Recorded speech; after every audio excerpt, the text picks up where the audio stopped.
Hi, everyone. What's up? Hello. Hi. Are people nervous? Is anyone feeling Yes. nervous? Okay, good. Good. So we're all in the same place. Welcome to How To. I'm journalist Carvell Wallace, sitting in for Amanda Ripley. You know, I've given advice in the parenting sphere for years as both a podcast host and columnist for Slate. And while I can't say I've seen it all, by the time I stepped away, I felt like I had come pretty close. But what we're going to talk about today is by far the trickiest, most heart-wrenching thing to navigate as a parent. And just a warning, we are going to briefly discuss suicidal ideation in this episode. Here's this week's listener. My name is Kate. I'm a writer, and I'm a mom of two sons who are 19 and 15. I wonder if you can tell us a little bit about Sam. How would you describe Sam to someone who'd never met him? Oh, gosh. He was the kind of kid that could walk into a park and within an hour come out with a new best friend. Like, he's so likable. He's very bright, outgoing, extroverted, kind. This sounds like I'm bragging about him, but he is honestly like... You can brag. Like, he's the type of kid that, like, other kids' parents would come to me and say, like, I am so glad that my kid is friends with Sam. Like, he's, like, such a great friend. So I never really thought of him as a candidate for someone suffering from depression. Like so many kids, the pandemic derailed Sam's junior and senior year. So when he began isolating from friends and family and his grades started slipping, Kate and her husband chalked it up to the pandemic. Of course, he's in his room all the time. Like, everyone's in their room all the time.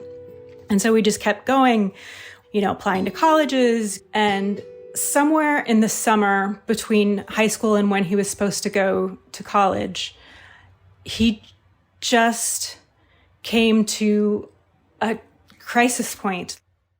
Now, looking back, Kate thinks there may have been some red flags that everything wasn't all right.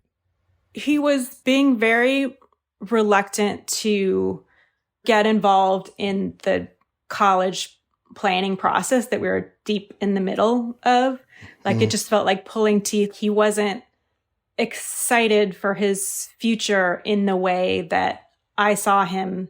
And he was just like removing himself and not talking to us and going in his room. And there was one night we had set a time. We're like, okay, you know, 5 o'clock on this date, like, let's all sit down and we're finally going to talk about, you know, getting you registered for classes and like, what are the things that we need to buy? Like, let's start doing some real planning for this. And so we set a family meeting and he just didn't show up. And it worried me at the time, but I just thought, like, oh, maybe he's one of his friend's house, or he just doesn't want to talk about it. He's just avoiding it. Maybe he just went for a walk around the block. Turns out actually he was just like sitting in the backyard the whole time in a place where we couldn't see him. That night, the one that Sam spent alone hiding in the backyard, that was the night he attempted suicide. So we got him in to see a psychologist as soon as we can, which is really difficult, even just finding somebody and someone to see him right away. And she immediately was like, okay, this is serious. This is over my head. Like, he's having suicidal ideation. We need to get him into a psychiatrist, to a doctor, get him on medication. They took Sam to the ER rather than wait several weeks for a therapy appointment. He ended up seeing a psychiatrist and started medication, which seemed to help. But you see, looming over them during this crisis was this deadline. They had to decide if Sam was going to leave for college thousands of miles away or stay at home. Ultimately, he made the decision to go. He had to find all new doctors in this new state. And because he had just turned 18, like, it felt like it was up to him. Like, the doctor's office wouldn't even talk to us. It just became this whole process that became very overwhelming. I did not know how to support him from afar.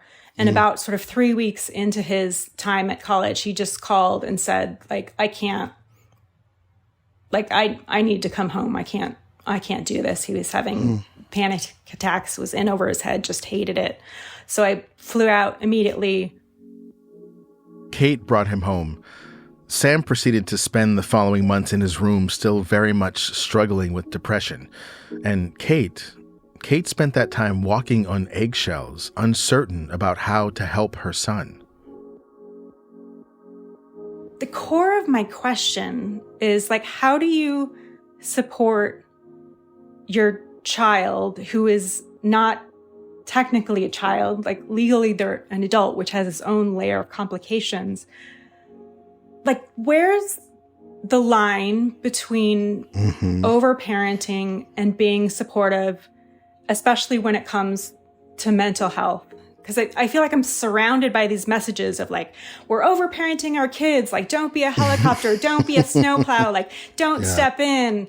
Like, the line is in a different place when it comes to mental health issues. But, like, I still don't know where that is. How do you get them through it? I mean, at this point, he has, like, it was a journey. Like, at this point, he is stabilized, and he actually did this fall start college at a different university, different place, not across the country, but still a plane ride away. And actually he seems good now, but it's scary trying to figure out, like, how do we know for sure? So today on the show, we're bringing on Dr. Christine Moutier. She's a psychiatrist and the chief medical officer at the American Foundation for Suicide Prevention. Well, first of all, Kate, thank you so much for speaking about your family's experience. And having been in the shoes of a similar situation in my parent role, my heart goes out to you. Christine is going to help us figure out how to parent a kid through a mental health crisis. We'll talk about how to foster a strong relationship with your young adult, how to tell if something is wrong, and how to look after yourself along the way. Stay with us.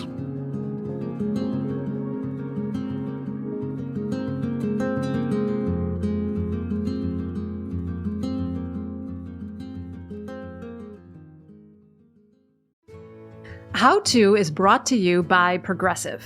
What's one thing you'd purchase with a little extra savings? A weighted blanket? Smart speaker? That new self-care trend you keep hearing about? Well, Progressive wants to make sure that you're getting what you want by helping you save money on car insurance. Drivers who save by switching to Progressive save over $700 on average, and customers can qualify for an average of 6 discounts when they sign up. Discounts like for having multiple vehicles on your policy. Progressive offers outstanding coverage and award-winning claim service day or night. They have customer support 24/7, 365 days a year. When you need them most, they're at their best. A little off your rate each month goes a long way. Get a quote today at Progressive.com and see why 4 out of 5 new auto customers recommend Progressive. Progressive Casualty Insurance Company and Affiliates. National annual average insurance savings by new customers surveyed who saved with Progressive between June 2020 and May 2021. Potential savings will vary. Discounts vary and are not available in all states and situations. Creating visual content is an essential part of any business, but the creative process isn't always that easy. Like, for instance, sometimes I send a newsletter out to people who want to learn what I'm doing, and then I try and figure out, where do I find the graphics or the images to put into it? I don't know which ones I have to pay for. I don't know which ones are free. How do I embed videos into emails? I've tried it like 5 times and it never works. Well, it didn't work, that is, until I found Canva Pro. Because Canva Pro makes it easy to create stunning visual content in any format, from social media posts to videos, presentations, and websites. Canva Pro takes the time and guesswork out of designing. In a single click, for instance, I was able to remove the backgrounds from an image and then resize it so that it actually made sense not only in the email I was sending out and online, but also on mobile and all the different social media channels. They call that magic resize. And I'll be honest, when I was able to hit one button and make the background disappear from the photo, my kids thought I was like a magician. Design like a pro with Canva Pro. Right now, you can get a free 45-day extended trial when you go to canva.me/how-to. That's canva.me/how-to for a free 45-day extended trial. canva.me/how-to. Let's start with the good news. The rate of suicide for people under the age of 25 is still significantly lower than the rest of the population. But now the bad news. From 2009 to 2019, there was a 40% jump in poor mental health and suicidal behaviors among U.S. high school students, according to the CDC. And this was only exacerbated by the pandemic. The American Academy of Pediatrics now believes that mental health is the leading source of impairment for adolescents. Nearly 20% of them in the U.S. experience a major depressive episode. So, I mean, number one, obviously, and I hope you know this, Kate, like you are not alone and your family's story is not a singular one. While mental health is a part of health, and we all know that, I think intellectually now more than ever, stigma has gone down so much. And, you know, we're all saying that we're open-minded and ready to address mental health like any other aspect of health. But the reality is, until we deepen our mental health literacy very, very actively, the way that it actually unfolds, because it's not just cultural, societal stigma, each person, and as you described your son, especially individuals who see themselves as helpers of others, they keep it all basically under wraps. We've been socialized to write all of it off, to put it all into the context of the stress of the moment. And that has honestly created life-threatening situations for all of us because we've been too willing to accept that there might be a reason for it, and therefore there's no action needed. Yeah, I mean, I appreciate that. And I think it raises like two questions for me, both as a parent and as a person. So like as a parent, it's like, how do you know the difference between my child is deteriorating mentally and my child is a teenager or is throwing tantrums? Yes. I mean, when I think about the tantrums and the just bizarre, wild, terroristic behavior that took place in our house when our kids were little, I'm like, this from the outside looks like a mental health breakdown. Is it one, or is it just the person's being a kid? Because an hour later, they're fine, which then kind of made me think of the second question. You know, life is hard anyway. It's especially hard now. How do we internally know the difference between I'm having a healthy response to the fact that things are so difficult and I'm deteriorating mentally and I need help? Is there a difference between those two things? It's one thing to have like one thing seem a little off, but then it sort of bounces back because all of our mental health can be quite fluid and dynamic in that way. But when it starts looking like it's a pattern and you're not sure what you're seeing, and certainly like in the case of your story, Kate, it sounds like there wasn't a lot of previous experience to say, you're on the lookout. You're going to be like, the minute I start seeing these things, I'm going to get with his pediatrician, his teachers, his coaches, his music teacher. And like parents who have a lot of experience with especially more chronic or intermittent mental health problems in their children, ideally develop a team. And your team, these adults in your kid's life, they are your lifeblood because they care for your kid. They also have their own view of, you know, whether there's a real change in their pattern of behavior going on. Here's our first insight. Parenting really should be a communal undertaking. Not only is it good for your kid to interact and bond with adults who aren't always figures of authority in their lives, but it's also highly beneficial for you, the parent. Cultivate those relationships and keep up with them, even as your kid gains independence. They're the ones you're going to need if you start to notice that your teen is struggling with their mental health. We all have the picture of like the moody teenager, and we're all prepared like, okay, when they go into adolescence and all the hormones, like they're going to be moody and you just need to write it out. Like it's hard to know the difference between what's moody adolescence and what's like a serious issue. It is. Yeah, it definitely is. And it's also a time developmentally when your kid's job, their developmental milestone is to begin to separate from their family of origin and kind of establish who they are, their own identity, which does mean pushing you away right at a time when you're really needing to actually have some pretty open conversations in order to hear their perspectives and to really be able to fully explore.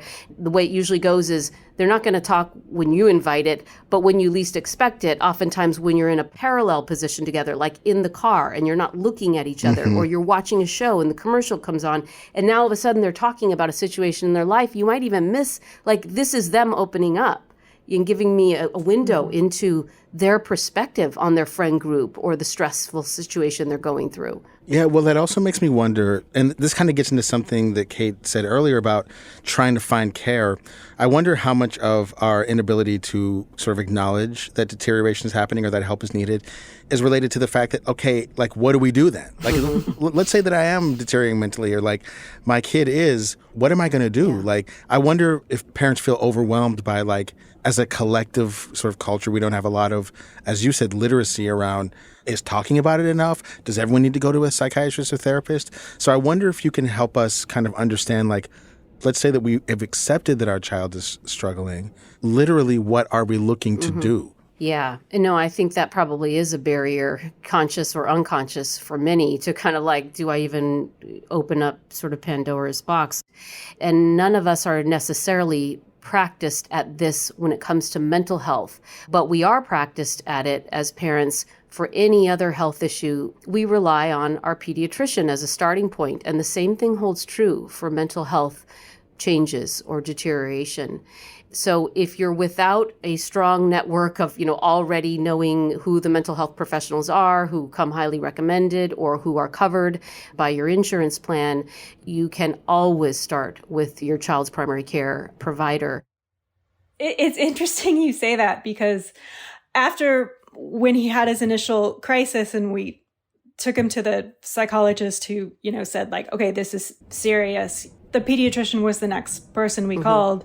And they basically said, no, you need to go to a psychiatrist. Like, this is not, we can't treat him for mental health issues. You need to find a psychiatrist. And it's hard. Yeah. Like, to find somebody. Like, once he came back living at home, I mean, we went down the list of therapists that were covered by insurance. Like, he tried 3 different people and it just wasn't clicking. And he was getting to a point where he was like, therapy is never going to help. And we eventually ended up, having to pay out of pocket for someone who was like personally recommended that we knew who was good. Like, can we just acknowledge like the health system is broken when it comes to mental health? It's so much easier just to find like a primary care doctor than to find a psychiatrist or a therapist. Like, it's really difficult. For sure. Yes, for sure. Just in my own experience, having to find mental health support for my children, how difficult it was. And that was given our relative privilege. We're insured. People have jobs. People can afford to pay out of pocket if it really comes to that. Even with all those resources to bear, still we're waiting 6 weeks, 9 weeks, 12 weeks, 3 months for an appointment. And those appointments are quick. The person is booked up from here to eternity. So I guess that raises the question for me, not like how do we fix the healthcare system, because that's an entirely different podcast. But my question really for Dr. Moutier is a little bit about what kind of environment do we create for our children that supports mental health, not only in crisis, but just kind of as a general concept. Yes. Okay. So routines, predictability, security, those kind of basic fundamental things matter a lot. And so even just having a plan, what each person is doing, what the family's doing for the week. During the pandemic, I thought it was really important to think about, as parents, how our own mental well-being is going, because it's so contagious if we are just leaking a level of anxiety and stress and agitation ourselves. So really actually trying to get very proactive about our own sleep, our own well-being as much as possible. And then planning in some things that are just for like family bonding, lighthearted things, whatever the family likes to do, board games or movie night, baking together, whatever it is, like actually being somewhat intentional about that. The other thing you can do is just really normalize talking about mental health. Christine's organization has some wonderful guides for how to do this, but here's the gist. Number one, you can always open up the conversation by casually bringing up your own experiences with mental health struggles. That can be a good way to signal that you're open to talking about this. And I have to say, I did this myself. I remember just telling my son about how I was depressed in college, and I just kind of would bring it up for a while. And eventually, after a few weeks, he started telling me about his own feelings of discomfort and depression in high school. And I feel like that worked. Also, if you want to discuss a specific concern, start with an expression of care, followed by an observation. During the conversation, you can reassure your child that you care and you love them and it's okay to talk about. Then you can end the conversation by reiterating that you're glad to have connected and that you'll be there for the future. Remember that the main goal here is to open up a line of communication, not to fix things, which is a departure from the culture that a lot of us grew up in.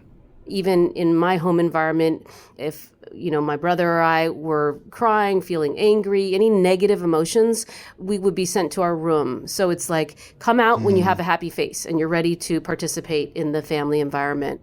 I, too, grew up in an environment where it was sort of like, fix your face, you know what I mean? Just sort of get over it.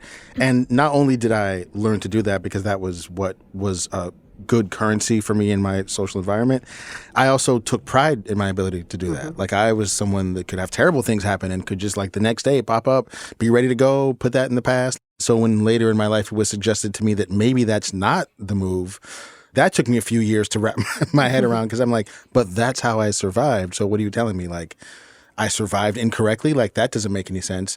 But it does make me wonder, Kate, when you think about Sam growing up, do you feel like he had potential and space to express complicated, large, maybe even unpleasant feelings?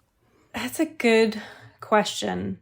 I mean, I'd like to feel like we definitely, gave him that space and gave him that independence and ability. But like, I can't think of examples when he ever really did, and I don't know if that was parenting or in the environment or his personality.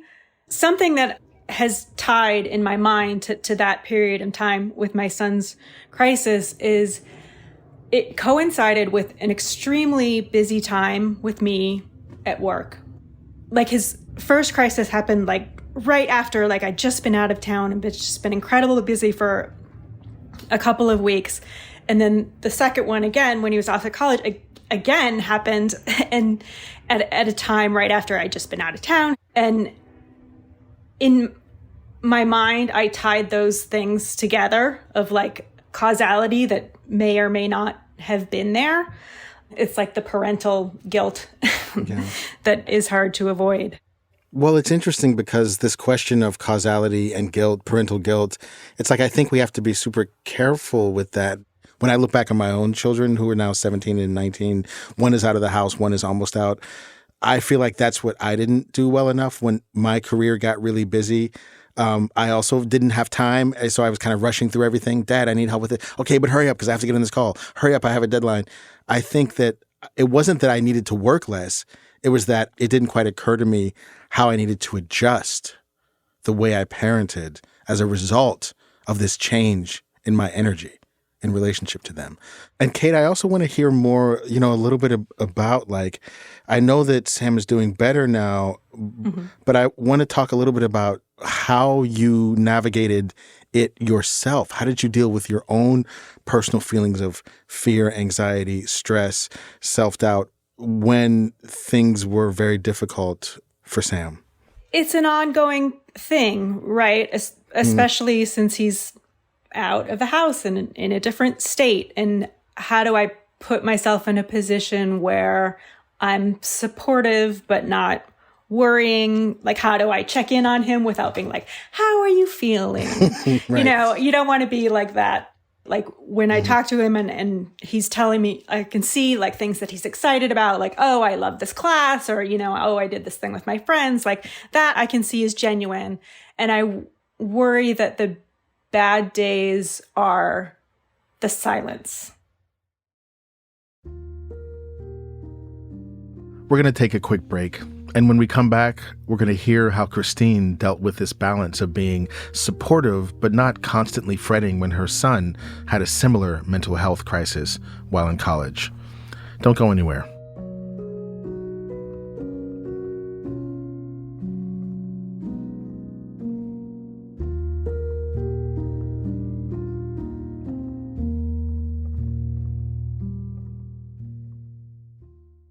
It's time to reboot your credit card with Apple Card.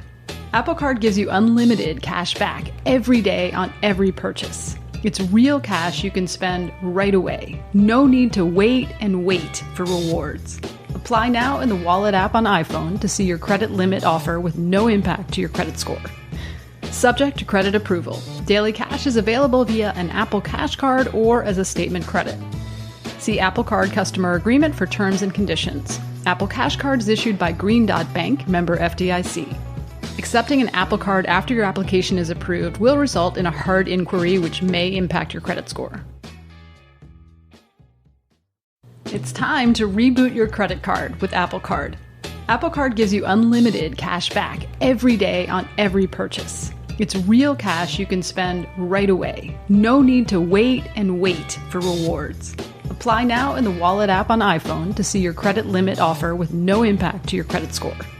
Subject to credit approval. Daily cash is available via an Apple Cash Card or as a statement credit. See Apple Card customer agreement for terms and conditions. Apple Cash Card is issued by Green Dot Bank, member FDIC. Accepting an Apple Card after your application is approved will result in a hard inquiry which may impact your credit score. This episode is brought to you by Saks.com. So, it's that time of year when I promise myself I am not going to wait till the last minute and find myself trying to find something to put under the tree. That is not going to happen this year. No. So what are we going to do? What's the plan? A quick scroll of the Saks.com holiday gift guide is the easy way to shop for everyone on your list. They have everything from whiskey glasses to handheld weights to beauty sets to fine jewelry. Saks.com editors have curated the best presents like La Mer skincare sets handpicked by the beauty team and cozy Montclair beanies that everybody wants to be wearing for the office commute. For the hardest to please, the editors at Saks.com have picked out Baccarat barware and Versace home decor. Saks digital stylists are even available to give you free gifting help and personalized recommendations, whether you're shopping for others or for yourself. Plus, free shipping, free returns every day at Saks.com. We're back with our listener Kate and Dr. Christine Moutier, the Chief Medical Officer at the American Foundation for Suicide Prevention. Christine, you mentioned that your son had a severe mental health crisis, and I'm curious about how you dealt with that as a parent, not as a professional. In a way, similarly, our son needed to take a leave of absence from college, come back home, and did engage in treatment. And I just was utterly humbled at being a professional in the national arena around mental health and suicide prevention, and with all of the knowledge I have at that level, clinically, scientifically, advocacy, walking the walk in our home, in our family, even the relationship between myself and my husband, it was fraught with friction and tension, with disagreement about what we should be doing and saying and expecting of our son, at each stage along the way. So, I will just say it's an exercise in staying with it, in communication, trying to create that open space where they can speak when they're ready to speak about some of the deep things going on inside. That's an incredible thing when they start to do that, and you have to treat it as they are taking a risk by opening up, especially to their parents. So actually it goes for anyone. When they open up to you and tell you the distress they're going through or suicidal thoughts, you thank them for trusting you first and foremost. You tell them you're going to be there for them and there to listen. We love you unconditionally. And no matter what challenges you go through, together, our family will get through this. We will support you through it. I mean, those are the obvious things, but sometimes it helps to just speak them out loud to ground you in like the big picture of what could that look like. And I think the person who's suffering, remember, their brain is not well. So it's playing tricks on them. They're thinking they're being judged. So you actually need to say those obvious statements of unconditional love and support. I really appreciate you telling that story, especially talking about like when your child's mental health crisis just prevents them from being able to do functional things. Because I think as a parent, like it was hard for me to that instinct to like, I can solve this by like setting rules and making him do these things that I know that are going to improve his mental health, and seeing like can't do those things right now. He can't function as an adult in the world. And so it's hard to take the reins back and be like, okay, I just need to allow him for, however many months just to be a non-functional person who's trying to find his way back. Well, the thing I also recognize from just our own experiences as parents is that there's so much anxiety because you want a solution. And you're like, well, if he just needs to go, he just needs to get out of it and go get a job and get a driver's license, and it'll he has to fake it till he makes it. And you want that to be the solution. Or you're like, no, he just needs to have as much space as possible and needs to be loved, and we need to bring him pudding every morning. And like, I want that to be the solution. But I think underneath that is this like intense parental urge to get out of this state of the unknown. We don't know if he's okay. We don't know if he's healthy. We don't know how this is going to turn out. We got to get the hell out of here. So someone's got to come up with a plan to get us out of here. And I think that creates a lot of difficulty. And I wonder, Christine, like, what is your advice to parents who are sitting with the unknown of, is our kid okay? Is this getting better? Is this getting worse? What is your advice to parents in that situation? Like I said, and having experienced it myself, and even with all the knowledge I have, the anxiety is excruciating. So sometimes parents, I think, will and appropriately need to ask for some agreement on whether it is that they're engaging in therapy, that you don't need to know what's going on in the therapy necessarily, but to have the reassurance that if you're going to be away at school, what's happening with your treatment, which could be medications, it could be therapy. And again, not to get into the weeds and be intrusive, but some level of reassurance that it's going and that you'll know if things are starting to take a turn for the worse. Some parents get really creative, like a daily Snapchat. It can just be like the picture of their ceiling, but that's their way of connecting in the morning, and doing something on some regular basis. Or we should figure it out. It is complicated, is the bottom line, but I think don't give up either. Remember, these are health issues. So if this were any other kind of health issue, what would you do? You would network, you would learn, you would, connect, you'd talk to any experts you can get your hands on to kind of lead from one thing to the next. Yeah, it took me a long time to talk to friends about it, to even mention it. And once I finally did, I discovered that like two close friends of mine had been dealing with sort of similar issues with their kids around the same age, and I had no idea. Isn't that something? Because no one was talking about it. The culture of silence, the cone of shame. Yeah, it's just we gotta get rid of that. That's so good that you did open up. One thing that came to mind that you were talking about a while ago was about talking to your kids, their support system, like their teachers or the other adults in their life or even their peers. And honestly, that's something that never even occurred to me as something that I would or could or should do. Where is that helpful, and where is that like betraying your kids' confidence? Yeah. Well, I think, you use it sparingly and only when needed. Stigma is looming large there. And once you do it, just like you did with your friends, but of course you pick selectively. You choose the individuals who you know that they are already capable of handling deeper conversations about life, family, health, mental health, feelings. And those adults in your child's life, believe me, they are involved in so many youth's lives in these ways. And if you're not tapping into them as a resource, you're just not realizing that they have no stigma about it. Now, again, there might be circumstances where you really would want to be careful. You would never want it to come back to your kid in a way that seemed like a betrayal. So oftentimes they know when we're talking to their coach, their teachers, their psychiatrists, because when we get invited into the psychiatrist's office with our kid, that's part of the conversation, is like, what's going on in the bigger picture and what are other people noticing?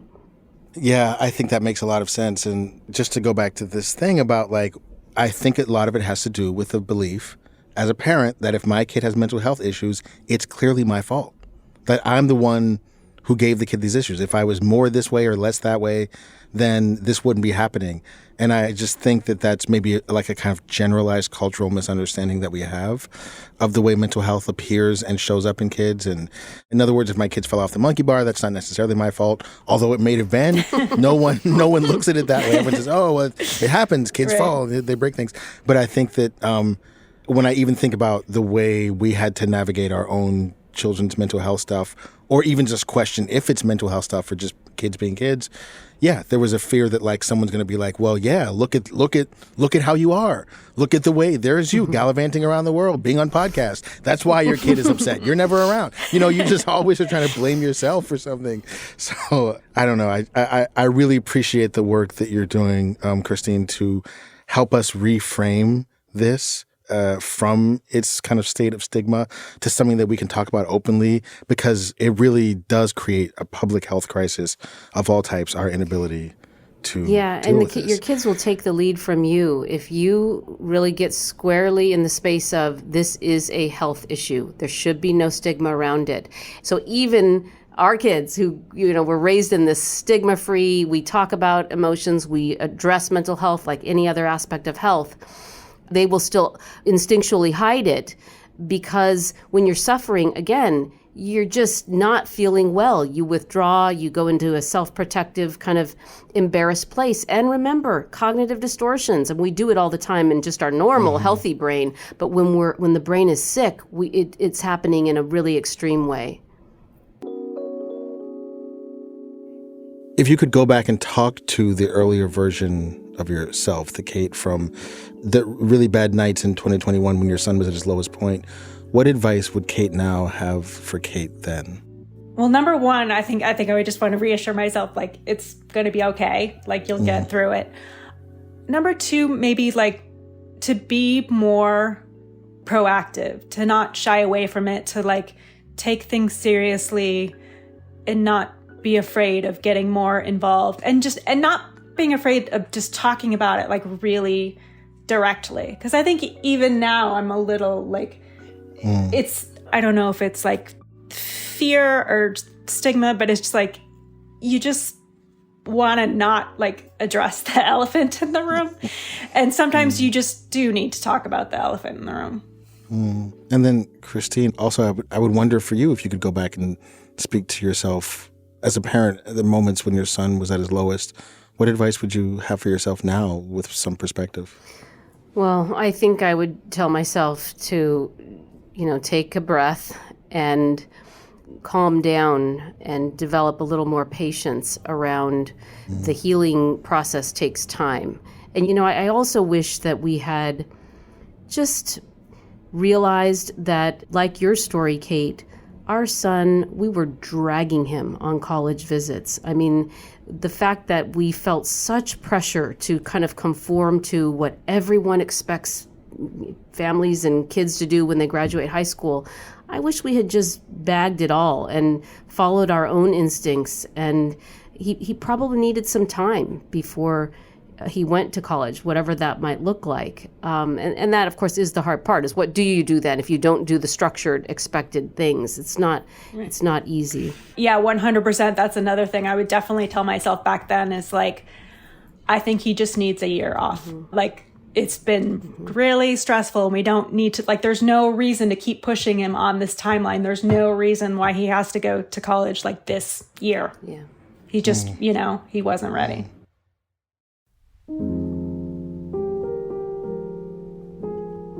Well, I know there's so much more that we could talk about with this, but I want to just first offer like a really sincere thanks to you, Kate, for coming onto our show and talking about this. It really means so much to me, and I think it means so much to so many parents out there to have been able to hear this conversation and hear your story. So I really appreciate it. And Dr. Moutier, the same thing. I really loved hearing you speak about your experiences, and I really just want to thank you for the work that you do.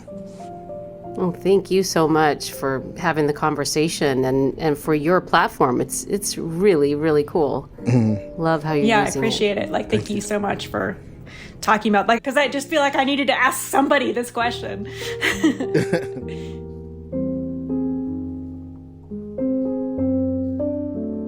Thanks to Kate and Sam for sharing their story with us, and to Dr. Christine Moutier for all of her useful advice. Please check out the American Foundation for Suicide Prevention. It has so many good guides and resources. And by the way, we got an update from Kate.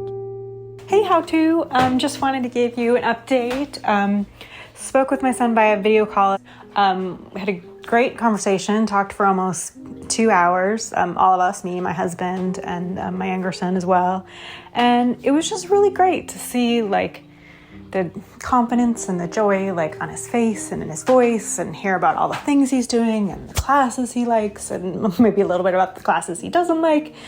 And it just really reassured me that he's, I don't want to say back to his old self, because, you know, he's maturing. He's a different person. You know, he's growing older. But he just seems like in a really good place. And I think that we're able to talk about all kinds of stuff. And it just helps me feel confident that when I don't hear from him, you know, when I don't get regular texts, you know, it's not because something is wrong. It is because he's busy and he's living his life and he's at college, and to be able to hear about all those things and see his face was great. That is so nice. And on that note, if you or anyone you know are in crisis, you can now call the National Suicide Prevention Lifeline anytime, day or night. Just pick up your phone and dial 988 or visit 988lifeline.org. Do you have a problem that needs solving? Send us a note at howto@slate.com or leave us a voicemail at 646-495-4001. That's 646-495-4001, and we might have you on the show. And if you like what you heard today, please give us a rating and a review and tell a friend, because that helps us help more people. How To's executive producer is Derek John. Rosemary Belson and Kevin Bendis produced this episode. Merritt Jacob is the senior technical director. Charles Duhigg created the show. And I'm Carvell Wallace. Thanks for listening.